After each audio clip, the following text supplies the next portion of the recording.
दोस्तों, जरा सोचिए, अगर आप रात के अंधेरे में अपने पिता के साथ गाड़ी में सफर कर रहे हों, रास्ता सुनसान हो और अचानक कुछ ऐसा घटने लगे जिसे आप समझ ना पाएं, तो आपकी हालत क्या होगी?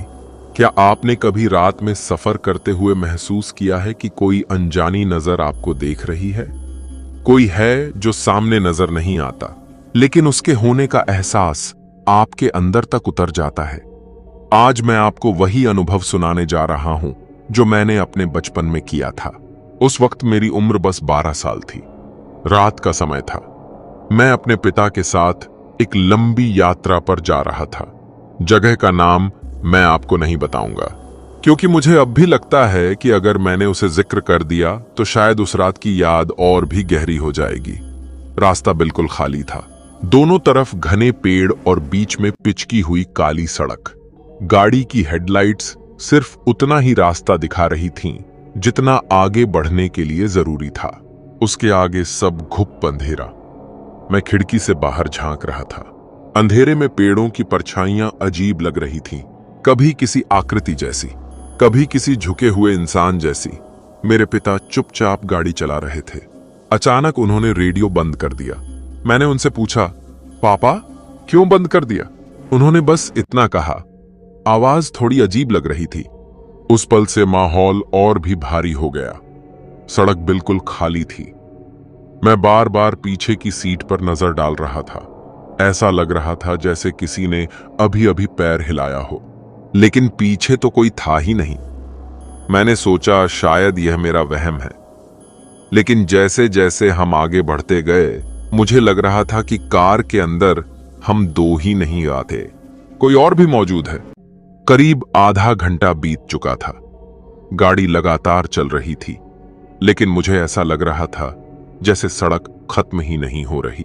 बीच बीच में मेरे पिता रियर व्यू मिरर में देखने लगते। मैं नोटिस कर रहा था कि उनका ध्यान बार बार शीशे में जा रहा है। मैं हिम्मत करके पूछ बैठा, पापा, आप बार बार पीछे क्यों देख रहे हैं? उन्होंने बस धीमी आवाज में कहा, कुछ नहीं बेटा, ऐसे ही। लेकिन उनके चेहरे पर हल्की टेंशन साफ दिख रही थी। मैं खिड़की से बाहर देखने लगा। अचानक मुझे सड़क के किनारे कुछ सफेद सा दिखा, जैसे कोई खड़ा हो। गाड़ी तेजी से निकल गई और मैं ठीक से देख नहीं पाया। मैंने पापा से कहा, अभी अभी कोई था। पापा चुप रहे। उन्होंने न तो मेरी बात मानी, न ही इनकार किया, बस गाड़ी और तेज चला दी। अब मेरा मन बिल्कुल अशांत हो चुका था। मुझे लग रहा था जैसे गाड़ी के पीछे से कोई लगातार पीछा कर रहा है। कभी परछाई सी दिखती, कभी ऐसा लगता जैसे कोई आहट आई हो, लेकिन हर बार जब मैं पलट कर देखता तो वहां कुछ नहीं होता। उस दौरान एक और अजीब चीज हुई। गाड़ी के अंदर हल्की सी ठंडी हवा चलने लगी, जबकि सारी खिड़कियां बंद थीं। मैंने अपने हाथ से कांच को छुआ, लेकिन हर बार जब मैं पलट कर देखता तो वहां कुछ नहीं होता। उस दौरान एक और अजीब चीज हुई। गाड़ी के अंदर हल्की सी ठंडी हवा चलने लगी, जबकि सारी खिड़कियां बंद थीं। मैंने अपने हाथ से कांच को छुआ, लेकिन वह बिल्कुल सूखा था। मुझे समझ नहीं आ रहा था कि यह हवा आ कहां से रही है। मैंने पापा को बताया। उन्होंने गहरी सांस ली, लेकिन कुछ नहीं बोले।